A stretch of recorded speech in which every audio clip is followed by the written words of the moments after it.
A nossa videoaula hoje é sobre o classicismo em Portugal, que abrange o período do Renascimento. A literatura anterior que nós estudamos, a literatura da língua portuguesa, ela abrangia, na verdade, o período da Idade Média, onde o teocentrismo, ele, na verdade, direcionava os pensamentos dos artistas. Aqui nós vamos perceber que a razão vai sobressair a fé. É importante destacar isso. Mesmo que em Portugal, assim como em toda a Europa, estava acontecendo a chamada Contra-Reforma e anteriormente, que eu acabei de apontar aqui, a Reforma Protestante. A Reforma Protestante, como você já deve ter estudado em História, ela reúne, na verdade, os pensamentos de Martinho Lutero, que conseguiu, na verdade, também arrebanhar outros pensadores e criar, na verdade, uma nova religião, né? Um novo pensamento religioso aí. Com isso, a Igreja Católica, então, arma um plano para ir atrás dos seus fiéis. E esse processo, esse plano aí, entre aspas, na verdade, é um processo de evangelização das pessoas, para resgatar os fiéis e atrair mais fiéis. E esse plano, né, de conquista dos fiéis ficou sendo conhecido como a Contra-Reforma, tá?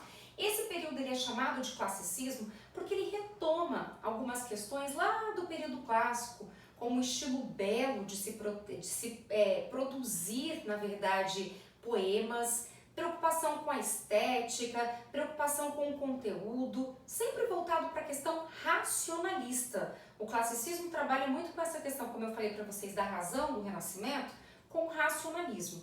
E é importante você analisar também que, já que ele chama classicismo, que lembra o clássico, ele retoma a ideia da mitologia. Então vai ser comum nas poesias do período clássico vermos, na verdade, o quê? A presença mitológica. Quem foi o principal autor desse período? O principal autor foi Luís Vaz de Camões. Camões, como ele é conhecido, né? O famoso poeta dos versos, né? Amor é fogo que arde, sem se ver é ferida que dói, não se sente. Camões, ele dividiu a sua poesia, né, em duas, a poesia lírica e a poesia épica. E ele foi influenciado pelo amigo dele, que começa o classicismo em Portugal em 1527, né? Na verdade, entre 1526 e 1527, quando Sá de Miranda, um poeta também, retorna da Itália, o berço do Renascimento, trazendo com ele as inovações poéticas que estavam acontecendo lá na Itália. E essas inovações poéticas, ela reúne a chamada medida nova. O que significa medida nova? Significa que agora os poetas deixam de lado um pouquinho aquela estética das redondilhas de lado e volta-se para uma nova ideia. Qual é essa nova ideia? Os versos decassílabos. E além dos versos decassílabos, nós vamos perceber que vai acontecer a chamada oitava rima e também, dentro dessa nova estética e da medida nova, o gosto pelo soneto.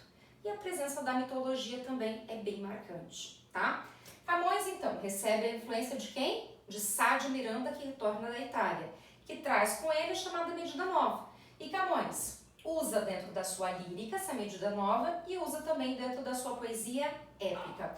Vamos só ver aqui. Na poesia lírica de Camões, nós vamos observar que Camões, mesmo sendo influenciado pelo Renascimento, ele vai utilizar a medida nova e também vai usar a chamada medida velha. Então ele vai transitar, é importante lembrarmos isso, entre as duas medidas. A medida nova, o verso decassílabo e a medida velha, que são os versos redondilhos.